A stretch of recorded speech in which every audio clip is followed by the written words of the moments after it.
ساتھ دیکھیے گا، پوری زندگی کے ساتھ. تو حضرت خواجہ حسن بصری جو مولا علی کے ڈائریکٹ مرید و خلیفہ، آیا ایک مرید کا حضور، توجہ ہے، حضور یہ اللہ حجاج بن یوسف کو کرسی سے اتار کیوں نہیں دیتا؟ کیوں کہ اتنا ظالم سفاک قاتل راجنیتی کے نام پہ صرف لوگوں کا نرسنہار کرتا ہے، اللہ اسے اتار کیوں نہیں دیتا کرسی سے؟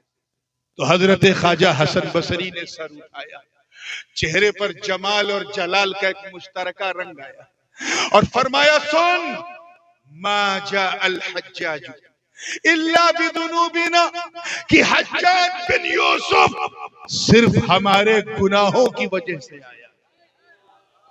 پیچھے والوں کی بھی توجہ چاہوں گا، اس پر منتھن کرو، چنتن کرو. حجاج بن یوسف، اللہ brought him because we have done a lot of sins and evils. ہم نے بہت گناہ کیے ہیں، کہ گناہ کی وجہ سے اللہ نے ہمارے سروں پہ حجاج بن یوسف کو بٹھایا، مسلط کیا ہے.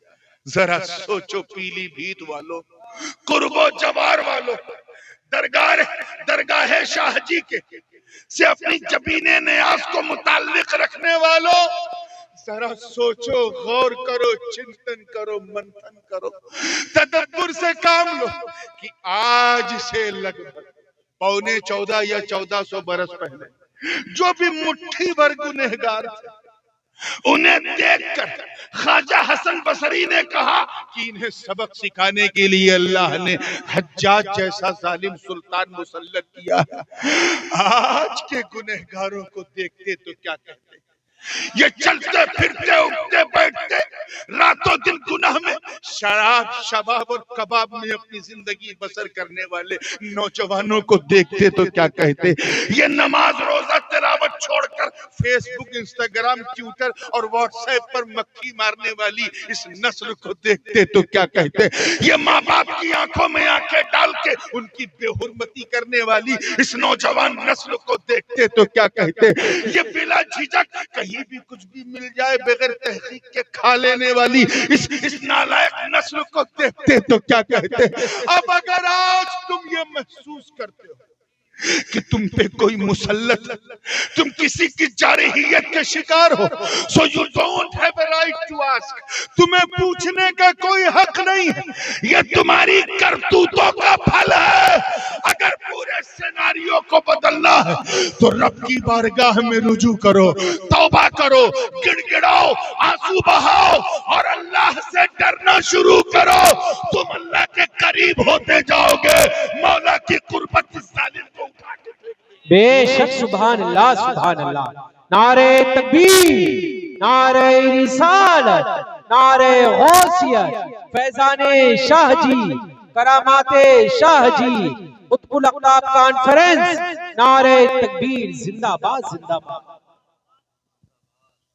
یہ ہے ڈرنا میرے دوستو، اسے کہتے ہیں ڈرنا، کہ ایسا ڈرو کہ ڈر بھی تم پہ ناز کرنے لگے.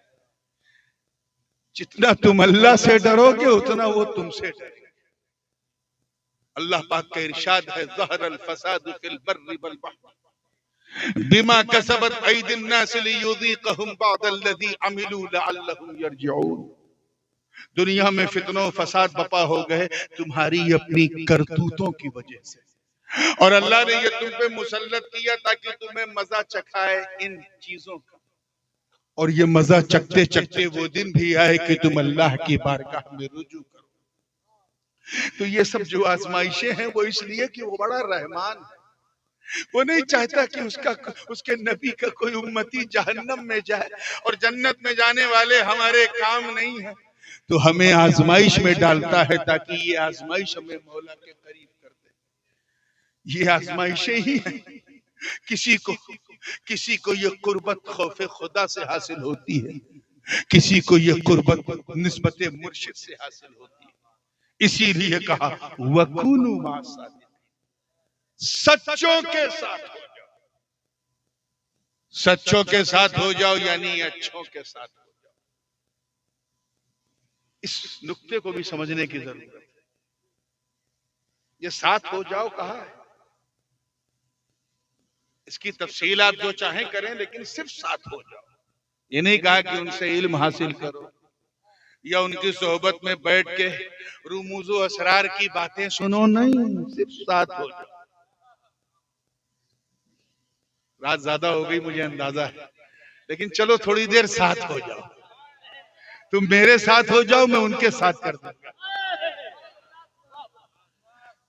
تھوڑی دیر ساتھ ہو جاؤ۔ یہ تو وہ وقت ہے، یہ تو حضرت کی کرامت، ورنہ اس علاقے میں یہ آپ کا پورا روہیل کھنڈ اور یہاں سے لے کے آپ کے اودھ تک رات میں 1 بجے کے بعد جلسہ ہوتا ہی نہیں، تصور ہی نہیں۔ 1 بجے تک سب ختم ہو جاتا ہے، 12 بجے کے بعد تو یار لوگ گناہ کرنا چھوڑ دیتے ہیں۔ سارے سنیما کے اڈے 12 بجے بند، جوا کے اڈے 12 بجے بند، گناہوں کے اڈے 12 بجے بند، سارے اڈے 12 بجے بند، سب بند۔ ہم کتنے خوش نصیب ہیں کہ جو وقت ابلیس کو پسند نہیں، شیطان کو پسند نہیں، اس وقت ہم اللہ کا ذکر کرنے بیٹھے۔ یہ کم جہاد تھوڑی نہ ہے، بہت بڑا جہاد ہے جو کر رہے ہیں۔ انہوں نے تلوار چلا کے کیا ہے، تمہیں صرف سبحان اللہ کہہ کے کہنا۔ پورے حوصلے کے ساتھ بات کو I'm just now going to conclude the entire lecture، میں سمیٹنے کی کوشش کر رہا ہوں، بڑی تیزی سے تیار رہیے۔ ایسا ہی یہ حجاج بن یوسف کاپی کس کا تھا معلوم؟ یہ دقیانوس کا تھا، اور دقیانوس نام کا ایک بادشاہ گزرا ہے رومن امپائر میں۔ یہ حضور علیہ السلام کی میلاد سے لگ بھگ 350 سال پہلے، اور حضرت عیسیٰ علیہ نبینا علیہ السلام کے آسمان پہ جانے کے لگ بھگ 250 سال بعد، ان بٹوین 2 رسولوں 2 نبیوں کے بیچ میں اس کا دور حکومت ہے۔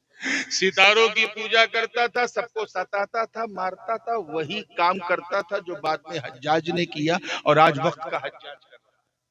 وہیں سے چلا رہا ہے، وہ وہیں سے چلا رہا ہے۔ کسی کو عبادت نہیں کرنے دے رہا تھا، کسی کو عبادت نہیں کرنے دے رہا۔ کچھ اللہ والے، واقعہ بہت مشہور ہے، پورا قرآن کی کئی آیات اس واقعے پر۔ اللہ جانے 4 تھے کہ 5 تھے کہ 6 تھے کہ 7 تھے، جتنے بھی تھے۔ سَيَقُولُونَ ثَلَاثَةٌ رَابِعُهُمْ كَلْبُهُمْ وَيَقُولُونَ خَمْسَةٌ سَادِسُهُمْ كَلْبُهُمْ رَجْمًا بِالْغَيْبِ وَيَقُولُونَ 7 وَثَامِنُهُمْ كَلْبُهُمْ۔ تو اللہ ہی جانے، قُلْ رَبِّي، اللہ ہی جانے۔ تو اس لیے میں بھی اس کو موت نہیں کر رہا ہوں، 6 تھے کہ 7 تھے کہ 8 تھے، لیکن بیزار تھے اس بادشاہ۔ کیا تھے؟ جیسے اس وقت آپ کا جی چاہ رہا ہے نا سونے کا، لیکن جلسے سے بیزار بھی نہیں ہے، لیکن سونا بھی چاہ رہے ہیں۔ لیکن ماشاءاللہ میں دیکھ رہا ہوں سونے والے کم، اور حضرت شاہ جی کے خیال میں رونے والے زیادہ، کھونے والے زیادہ۔ تو بات کو میں وہی مانتا ہوں، تو توجہ کے ساتھ دیکھیے گا۔ تو 6-7 جو بھی تھے وہ انہوں نے فیصلہ کیا کہ ہم یہ اس کا جو دارالحکومت تھا، میاں وہ آج کا جو موجودہ شہر ہے عمان، جو جارڈن کا کیپٹل، اردن کا، وہ اس کا دارالحکومت تھا، اور صحیح روایت یہی ہے کہ وہی اس کا دارالحکومت تھا، دقیانوس کا۔ تو اس زمانے میں وہ 6-7 لوگ انہوں نے فیصلہ کر لیا کہ یہ ریاست ہی چھوڑ کے جاتے ہیں کہیں اسی جگہ کسی پہاڑ کی گفا میں جہاں بس ہم اللہ کو یاد کر سکیں۔ وہ چل پڑے، تھوڑا دور آگے بڑھے تھے کہ یہ کتا ان کے پیچھے لگ گیا۔ دیکھیے کون لگ گیا؟ کتا۔ تھوڑی دیر تک تو انہوں نے نوٹس نہیں کیا، بعد میں نوٹس کیا تو اسے روکا کہ جا تک تک۔ وہ کتا پوچھ ہلاتا تھا، زبان باہر کرتا تھا، وفاداری کی مثال پیش کرتا تھا، پھر پیچھے پیچھے چلتے، پھر وہ روکتے تھے، پھر پوچھ ہلاتا تھا، پھر جب چلنے لگتے تھے پھر پیچھے پیچھے چلتے چلتے رقیم نام کے گاؤں میں پہنچے۔ ان اصحاب الکہف والرقیم کانوا من آیاتنا عجبا۔ رقیم نام کے گاؤں، بڑی تیزی سے بیان کرتا ہوں۔ وہاں جب پہنچے تو ان کے جو ہیڈ تھے، ان 5-6 جو حضرات تھے، مکسلمینا ان کا نام تھا غالباً، وہ آگے بڑھے اور انہوں نے اس کتے سے کہا دیکھ تو بھوکے گا اور تیری آواز سن کے خبر دقیانوس تک جائے گی، اور اس کے سپاہی ہمیں پکڑ کے وہاں لے جائیں گے، اس لیے بابا چھوڑ دے۔ اتنا سننا تھا وہ کتا ہی started to cry، رونے لگا، اور اس نے دونوں ہاتھوں کو آگے رب کی بارگاہ میں اٹھا کے عرض کیا بارے الہ مجھے انسانی نطق دے دے، انسانی زبان دے دے، تاکہ میں تیرے نیک بندوں سے بات کر کے اپنا حال زار تو بیان کر سکوں۔ اتنا کہنا تھا. ذرا اللہ والوں کے پیچھے پیچھے چلنے کی برکت دیکھ. اللہ نے اس بے زبان کتے کو زبان دے دی اور وہ کتا بولتا ہے اے نور والو، اے اللہ والو، میں یوں ہی آپ کے پیچھے نہیں چل رہا. میں نے دیکھا کہ جب آپ چل رہے تھے تو ایک نور آپ لوگوں کے جلووں کا طواف کر رہا تھا. میں سمجھ گیا یہ کوئی معمولی جماعت نہیں ہے. جس طرح آپ راجہ سے پریشان، میں بھی راجہ سے پریشان. خدا کے لیے مجھے باہر مت بھیجو، میں بھوکتا ضرور ہوں مگر اپنوں پہ نہیں غیروں پر بھوکتا ہوں.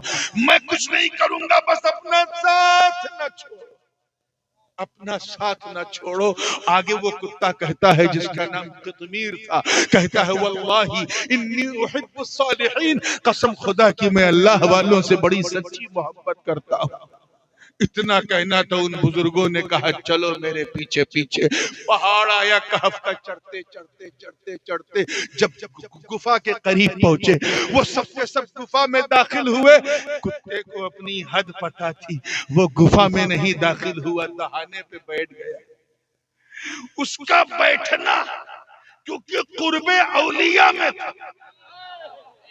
بیٹھنا کہاں تھا؟ قرب اولیاء میں تھا.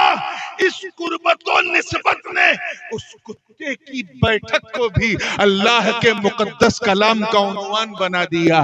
چنانچہ فرمایا کلبہم باسط ذراعیہ بالوصید، کہ وہ کتا اپنی باہیں پھیلائے سکون سے بیٹھا ہوا لیٹا ہوا تھا.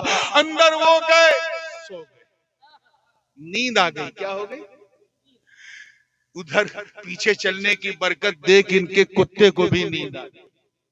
10 سال نہیں، 20 سال نہیں، 30 سال نہیں، 100 سال نہیں، 300 سنین وازدادوا 9، 309 سال تک. کتنے زور سے بولو؟ 309 سال تک ڈیپلی وہ سوتے رہے. ذرا پیچھے چلنے کی برکت دیکھ، ان کا کتا بھی 309 سال تک سوتا ہے. وَنُقَلِّبُهُمْ ذَاتَ الْيَمِينِ وَذَاتَ الشِّمَالِ، ہر 6 مہینے پہ وہ دائیں سے بائیں، بائیں سے دائیں کروٹ لیتے تھے. ان کا کتا بھی ہر 6 مہینے پہ دائیں سے بائیں، بائیں سے دائیں کروٹ لیتا تھا. ذرا سوچ یار، پیچھے چلنے کی وجہ سے جب اولیاء بنی اسرائیل کا کہ فیض کا یہ عالم کہ پیچھے چلنے والا کتا مقدس کلام کا عنوان ہو سکتا ہے، تو پھر وہ شعر، وہ رب کا شعر، وہ محمد کا شعر جو بنی اسرائیل کا نہیں بلکہ مصطفیٰ کی امت کا ولی. واہ واہ واہ واہ واہ، سبحان اللہ سبحان اللہ. نعرہ تکبیر، نعرہ رسالت، فیضان شاہ جی، فیضان شاہ جی، حضور تاج العلماء، جشن دستار بندی. وقت کے شعروں کو اپنی تسخیر میں لے لے تو حیرت کیا ہے. آپ ذرا دیکھیں وہ گفا کیسی تھی. توجہ کے ساتھ بات کو فنش کر رہا ہوں. وہ گفا ایسی تھی اکارڈنگ ٹو ہولی قرآن کہ داہنی طرف سے بھی تھوڑی کھلی تھی اور بائیں طرف سے بھی تھوڑی کھلی، یعنی مغرب سے بھی مشرق سے بھی. اسی لیے جب سورج نکلتا تھا مشرق سے تو کرنیں اس کی اندر آتی، اور جب ڈوبتا تھا مغرب میں تب بھی کرنیں اندر بولیے آتی تھی. کہیں ایسا نہ کہ یہ کرنیں اندر آ کر، دیکھیں کتنے لوگ کیچ کر رہے ہیں، کرنیں اندر آ کر اتنی روشنی نہ پیدا کر دیں کہ اللہ والوں کی کہیں آنکھ نہ کھل جائے، کہیں ان کی نیند میں خلل نہ ہو.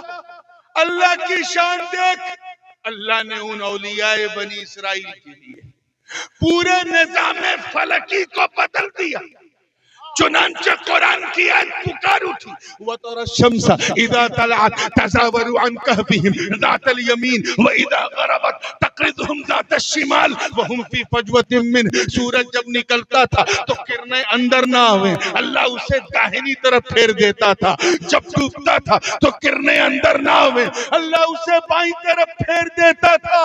ارے اے خانقاہ شیریہ کے شیر سننی ہو، ذرا مجھے بتاؤ، جب حضرت عیسیٰ کی امت کی اولیاء کی یہ شان ہے کہ ان کی نیند نہ خراب ہو، اللہ دائیں بائیں سورج کر دیتا ہے، تو پھر اگر اپنے نبی کے علی کے لیے مقام صحبہ میں ڈوبا سورج پلٹا دے تو ہے نعرہ تکبیر، نعرہ رسالت، فیضان شاہ جی